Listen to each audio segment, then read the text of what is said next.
Frank Vandenberg propped himself against the wall of the loading dock and surveyed the action before him. One by one, workers disappeared into the truck and emerged shortly thereafter with a handful of boxes. "Keep it moving, boys," Frank shouted, taking a sip of coffee. "We have another shipment coming in at any minute." "You got it, boss," one of the workers responded without glancing toward Frank's direction. Frank heard the unmistakable groan of a large truck's brakes and peeked around the rig, parked in the bay. The next shipment had arrived. A little sooner than he expected. He glanced at his watch and then looked around the warehouse. Spotting no one in the vicinity, he made the executive decision to unload a few of the remaining boxes from the truck himself. He strode inside to the back of the rig, lifted one of the boxes, and then immediately dropped it to the floor. He winced in pain and fell to his knees, shouting a profanity that echoed off the walls of the interior. A man holding a clipboard sprinted toward the commotion. "Jesus! Frank! What the hell did you do?" "I was trying to help," Frank responded, lifting himself onto one knee. "My fucking back went out again." "Damn it, Frank. I told you not to do that again," the man said, helping Frank to his feet. "Now get the hell out of here." "But we have another shipment coming in," Frank protested. "I said get out of here. You're done for the day. We got this. Go lie down somewhere. That's an order." Frank looked at his supervisor and nodded silently. Clutching his lower back, he hobbled toward the door and exited the warehouse. By the time he reached the entrance to his apartment building, he could barely walk. Pain radiated along his lower back and down along his left leg. With a noticeable limp, he entered the building and strode down the hall. He had just inserted his key into the lock when he heard the sound that would change his life forever. It was the unmistakable sound of his wife in mid-orgasm. "Oh God," he faintly heard as he pressed his ear to the door. "Oh yes! Oh, that's amazing! Oh yes!" The numbers on the door before him became blurry. A venomous rage boiled within him, causing his stomach to churn. He could taste the bile at the back of his throat. Trembling with anger, he slowly turned the key. Suddenly, he released the key and stumbled backward into the hallway, smashing into the opposite wall with a thud. "Damn," he whispered to himself. "That deceitful liar. That unfaithful, dishonest person. How could she do this?" A door cracked open beside him, and man peeked his head into the hallway. "Everything okay, Frank?" the man asked. Frank turned to face him. His face reddened and his jaw and fists clenched. Beads of sweat glistened on his forehead. "No, it's not okay, Walt," he said, trying his best to keep his voice down. "My unfaithful wife is over there with some other guy. That deceitful woman is cheating on me." Walt's eyes widened, and he scratched his chin and scanned both ends of the hallway. "Shit, Frank. Listen, why don't you come inside and calm down for a minute? I don't want you doing anything you might regret later." Walt took him by the shoulder and gently guided him inside his room, closing the door behind him. He pulled out a chair at a small table, and Frank sat, his expression consumed with fury. Walt placed a glass in front of him, and then sat across the table with one of his own. "Tell me what happened," Walt said. "I came home early," Frank said, taking a healthy swig from his glass. "She wasn't expecting me. I was just about to turn that key when I heard them in there." He jerked his thumb toward the door. "Yeah, what did you hear?" "Luann!" She was screaming and yelling while some guy was with her. It sounded like he was being rough. "She was in the middle of it when I got to the door." "Damn, Frank. I don't know what to say. Luann doesn't seem like the type to cheat on you. Are you sure about this?" Frank stared straight into his neighbor's eyes. "You don't think I know what my wife sounds like when she's having an orgasm?" Walt waved his hands in defense. No, Frank. That's not what I meant. What are you gonna do?" "I'll tell you what I'm gonna do," Frank said, taking another big gulp of liquor. "I'm gonna finish this drink. Then, I'm gonna go across the hallway and beat the living shit out of whoever is there with my wife. Then I'm gonna divorce her and take everything she has. Now, hold on, Frank, Walt said. You gotta think this through. If you go over there all half-cocked, she could use that to claim you're violent.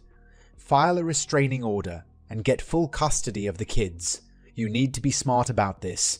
Do it the right way. Frank sat back in his chair and winced in pain. Only 9 years old. He wouldn't understand what was happening, and he needed his father to guide him through the years ahead and warn him about women like his mother. Divorce was imminent. There was no doubt about that. It would happen on his terms, though. Knowing what he now knew, he held the upper hand. Frank, are you in? Frank raised his head and paused for a moment to consider the question. His focus returned to the matter at hand, and he perused the cards he held in his hands. He nudged a plastic chip into the center of the table. You okay, Vandy? Said the man to his right. Frank had a rough day last week, Walt explained, tossing a chip onto the pile. He found out his wife, Luann, is cheating on him. This elicited a collective gasp from the group of men seated around the table. Shit, Frank, Jackson said. That's harsh, man. Did you kill the bitch or what? The action of the card game paused as the group leaned in to hear Frank's response. No, I didn't kill her, he said. In fact, I didn't even mention it to her. Well, why not? Arthur said, shaking his head in disgust. If it were me, I would have killed her. Don't tell me you're turning into one of those wimpy, willing cucks. The other men chuckled while Frank stared intently at his hand. He tossed another chip into the pile. Of course not. I'm playing it smart. How so, Vandy? Arthur asked. Well, I started by contacting Ray. You know Ray, the guy who owns the electronics store. He gave me a deal on one of those video cameras they use for security. It was pretty expensive, but at this point, money is no object. Yeah? What did you do with it? Jackson asked. Well, I had Ray install it in our bedroom, facing the bed. The men chuckled again and exchanged knowing grins. I know who she's banging, Frank continued. I knew when she started this new job, it would lead to no good. Sure enough, she's banging this scumbag who works with her. I got it all on tape. No shit, Arthur said. You actually saw them together. Frank nodded. I sure did. I sat and watched them for a full hour, going at it like a couple of horny monkeys. They can't get enough of each other. Holy shit, Jackson said with a slight laugh. Give us some details, man. What were they doing? Frank cocked his head and squinted his eyes. Why the fuck do you want to know that? I'm just curious, Jackson responded. He looked at the pot of chips in the center of the table and tossed his cards face down. You don't have to tell us if you don't want to. Frank looked across the table at Walt and studied his expression. I call, he said, and displayed his cards to the group. Well, shit, Walt responded, slamming his cards down. Frank smirked and gathered the chips toward him, stacking them by color. She led him straight to the bed, Frank said, continuing to stack his chips, practically pushed him onto the bed, yanked down his pants, and inhaled his banana. Damn, Jackson said, shaking his head. That cheating whore! She sucked him for a good 5-10 minutes, Frank continued. Is he big? Walt asked. Frank's face contorted into a grimace, and he stared across the table for a moment, cocking his head to the side. Now why the fuck would you ask that? Are you some kind of fucking queer? Walt's face reddened as the other guys laughed. What? No, I was just asking, that's all. Well, they didn't bring a ruler to bed, you homo, Frank said with a smirk. He collected the cards before him and fanned them out before tossing another chip into the pot. But if I had to guess, I'd say it was a good 7 or 8 inches. Now, as I was saying, she sucked him a good long time. Sorry, Frank, Walt said, lowering his head. Jackson and Arthur burst out laughing. Anyway, I got it all on tape, Frank concluded. He surveyed his next hand and flipped a chip onto the pile with his thumb. "So what now, Frank?" Jackson asked. "Well now, I used that tape for leverage against her. I withdrew half of our savings from the bank. It wasn't much, but it's still mine. I opened a new account, and I've started depositing my paychecks from the warehouse into that account. I met with a lawyer and had him draft a separation agreement." "What's in the agreement?" Arthur asked. "She has to move out. That's first and foremost. I'm not going anywhere. I'm getting full custody of the kids. She can have weekend visitation. I'm not a heartless bastard. Because she makes more than I do, I included some child support in there as well." "You think she'll go for it?" Jackson asked. "Oh, she will when I confront her about all of this," Frank said. "Yeah, when is that happening?" "This weekend," Frank responded. "See, I caught a little something on that tape, after they were done. Apparently, he's getting a hotel room for the weekend. That girl told me she's having a girls' spa weekend in the city." Walt added, "How stupid can she be?" Frank nodded. "Yep, so I've gone along with it all week, pretending like I don't know anything. She must think I'm an idiot, but she'll find out exactly how much of an idiot I am this weekend." Walt held the deck of cards in his hands and stared across the table. Jackson's and Arthur's eyes were fixed on the same spot. Frank sat motionless in his chair, his head cocked backward, staring at the ceiling with his mouth gaped open.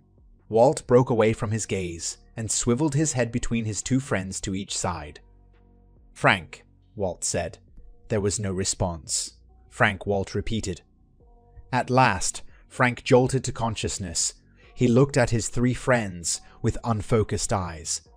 "What? Are you gonna deal or what?" Walt hesitated, exchanging glances with his friends once more. "You gotta tell us, Frank. We're dying to know. What happened this weekend at the hotel?" Frank appeared confused for a moment, but then a smile crept across his face. "Oh, it was beautiful, fellas," he said. "I got to the hotel at around 8 o'clock. I figured that had given them enough time to get started, I walked right up to the front desk, all cool and casual, and asked the cute-looking girl behind the desk to connect me with Joe Swanson's room." "Joe Swanson? That's the guy?" Arthur asked. "That's the guy," Frank said. "Luann had mentioned his first name at one point. I got his last name off the company directory." "Smart thinking, Vandy," Jackson added. Frank smiled. "Anyway, this scumbag answers the phone. He's breathing all heavy and shit. Of course I knew why. So I says, 'Sorry to interrupt, but could you put my wife on the phone?'" "No way," Walt said, slapping the table with his palm and grinning broadly. Frank chuckled. "Yep, that's what I said. He pretended he had no idea what I'm talking about.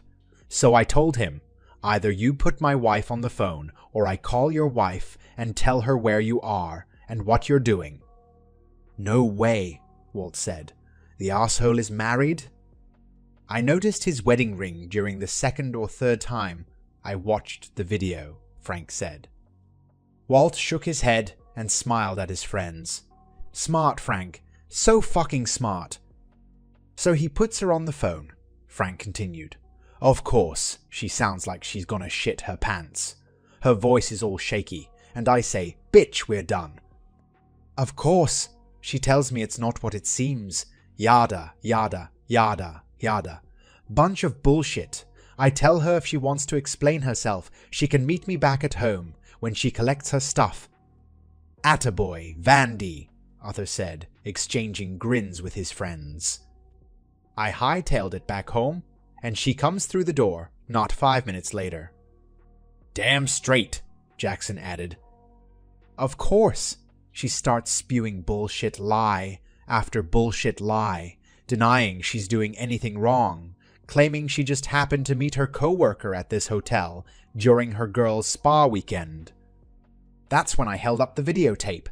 That shut her up quickly. I told the cheating whore the terms of my agreement. I gave her the papers my lawyer drew up. I told her if she doesn't gather her shit and leave immediately, I'm going to show that tape to her daughter and all her friends at work. So that tape to her daughter and all her friends at work, so that they all know what a cheating she is." Arthur and Jackson exchanged a high-fi across the table, while Walter was left hanging. "Janie's going through this rebellious stage and hates her mother anyway, but I know that one cut right through her.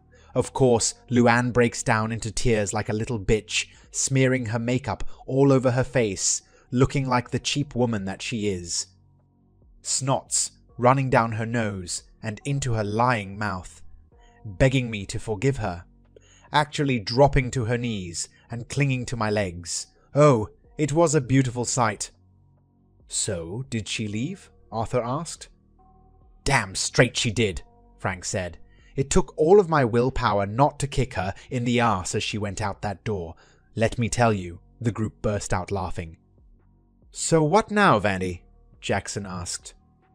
"Well, I gotta sit the kids down and break the news to them. You know, tell them Mommy and Daddy still love them, and all that. Of course, the court will decide where they go, and I'm sure the kids will have to choose. I have no doubt that Janie will stay with me. We'll follow her. He's always looked up to his big sister and wants to do whatever she does." "Damn, Frank, you really made the best of a bad situation," Walt said. He began dealing the cards. Frank gathered together the pile in front of him, fanned them out, and smiled. There was a knock at the door. Frank lay in bed, still and quiet. Another knock followed. A voice could be heard from the other side of the door. A key rattled in the lock before the door opened. A lone figure made its way to the other end of the room, where Frank was positioned beneath the window, with his back facing the door, curled into a fetal position. The woman, dressed in white, from head to toe, jostled him by the shoulder. "Mr. Vandenberg," she said. He remained motionless. She pressed a pair of fingers to a spot on his neck and paused for a moment. She heaved a sigh and shook her head and then fished a cell phone from her pocket. "Amanda," she said into the phone. "Mr. Vandenberg from room 311 has passed. I'm so sorry for your loss." "Thank you," Jane responded, shaking the man's hand.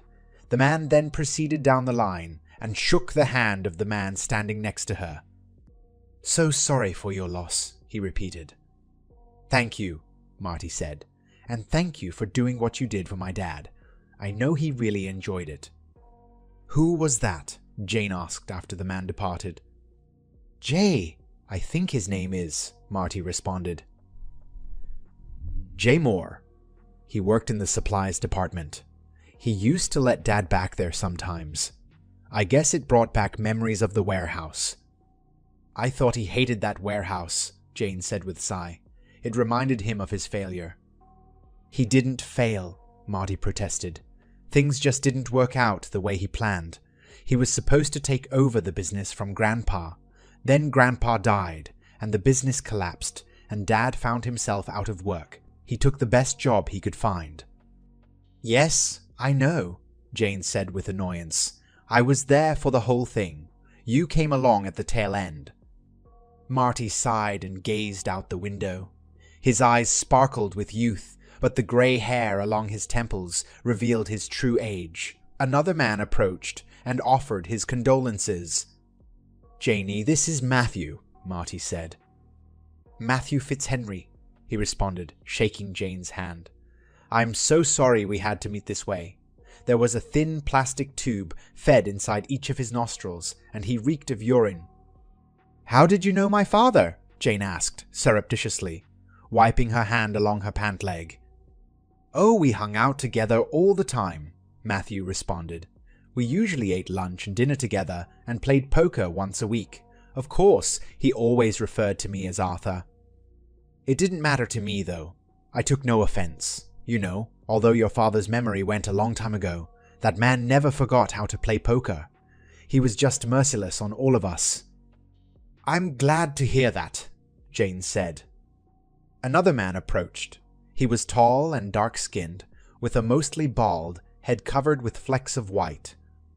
"Randy," he said, extending his large hand toward Jane. but your dad always called me Jackson for some reason. I suppose he must have known a black guy named Jackson at some point." He chuckled to himself, and then coughed. "It's good to see you again," Marty said, shaking Randy's hand. "How is your painting coming along?" Randy smiled broadly. "It's a slow and steady process, but it's coming along. There are 7 of us working on it now." "You need 7 people to create one painting?" Jane asked. Randy shook his head.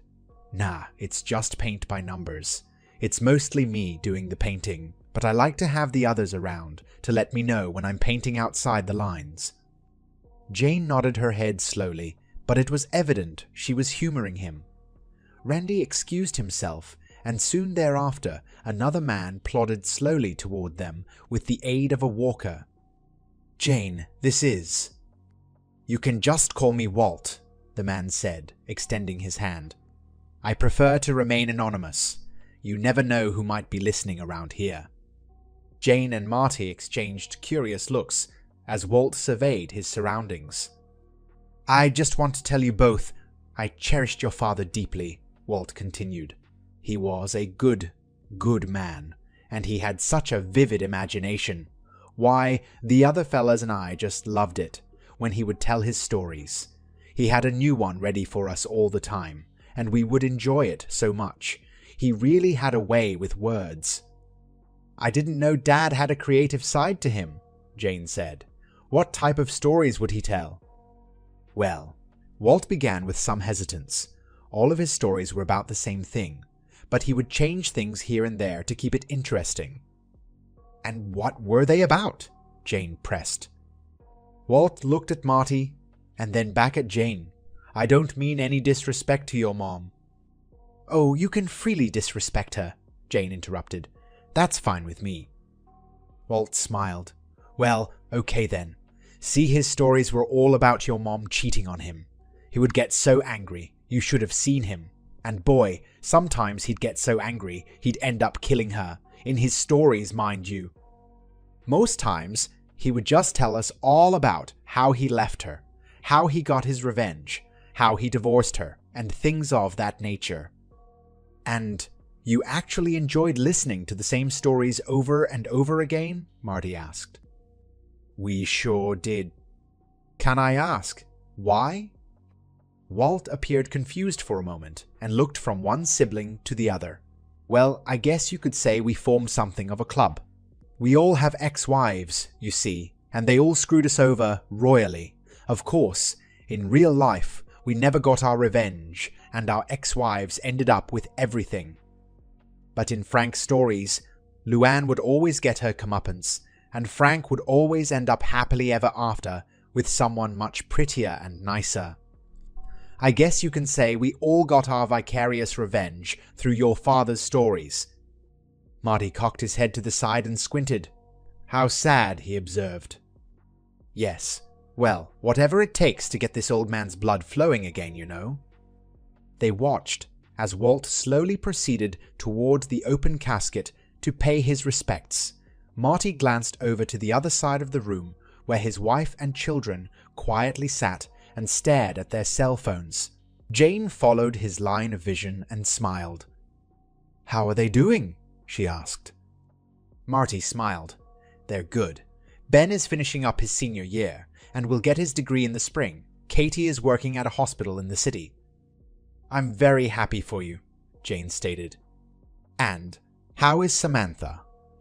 Jane sighed, probably stripping at a club somewhere, or off living in a camper with her deadbeat father. Who knows?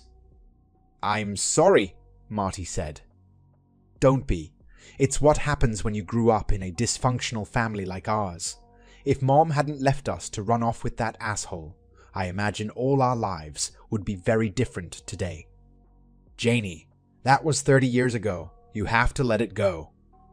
"Let it go. I'm 45 years old. I've been divorced twice already, and I can't see husband number 3 showing up anytime soon. I'm going to live the rest of my days alone, and it's all that woman's fault." "How is it her fault?" "She chose her lover over her family. What type of woman does that? And what type of impression do you think that left on me? Everything I know about marriage, I learned from that woman. She had her reasons for leaving Dad. Janie, you can't keep blaming her for the choices you've made in life. Easy for you to say, Mr. Perfect. Happily married, with 2 wonderful kids. You'll never end up in a place like this, surrounded by creepy old men. She waved her hands and swiveled her head around the room, and then froze in place. With her hands still held in the air, her jaw dropped and her eyes widened. I cannot believe she showed up here. The woman strode toward them, looking solemn, yet smiling politely. Still beautiful in her old age, she was dressed immaculately and carried herself with a quiet dignity. She kissed and hugged Marty, and then turned toward her daughter. "Jane, it's good to see you," Luann said. "It's been a long time." "I can't believe you have the nerve to come to this," Jane said. "He was my husband," Luann said, "and the father of my children.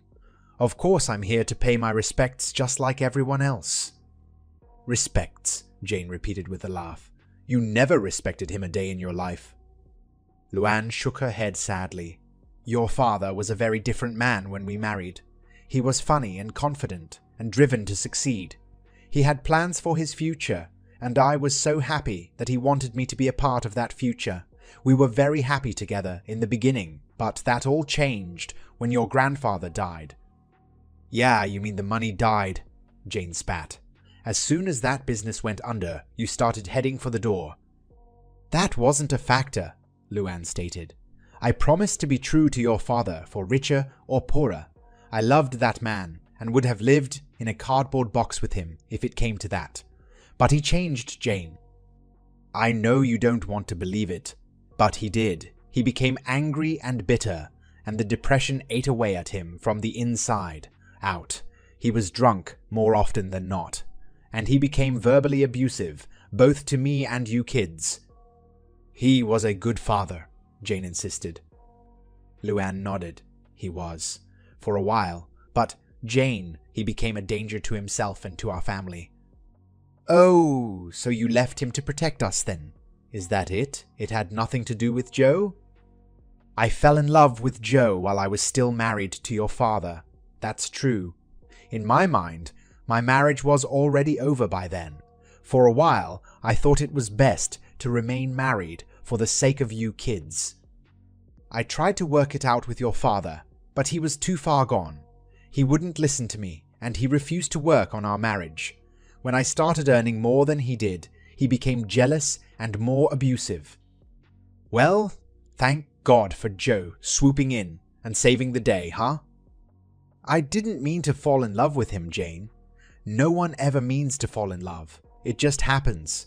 It's important for you to know, though, that we didn't act on those feelings until after our divorces were settled. Despite what your father has told you, I never betrayed him." "Bullshit," Jane spat. The 2 women stood for a moment, staring at each other. The daughter's expression was filled with rage, while the mother's showed pity. At last, Luann turned to face her son. "Thank you for everything you did for him," she said. "I know how difficult it must have been for you, but I know that your father appreciated having you visit him so often." "Even though he didn't always know who I was," Marty chuckled. "And when he did recognize me, he thought I was 9 years old." Luann smiled. "He always loved you, Marty." They embraced once more, and Luann strode toward the casket. She lowered herself to her knees and placed her hands gently on the side of the casket. She placed a hand on her ex-husband's chest and held it there for a moment.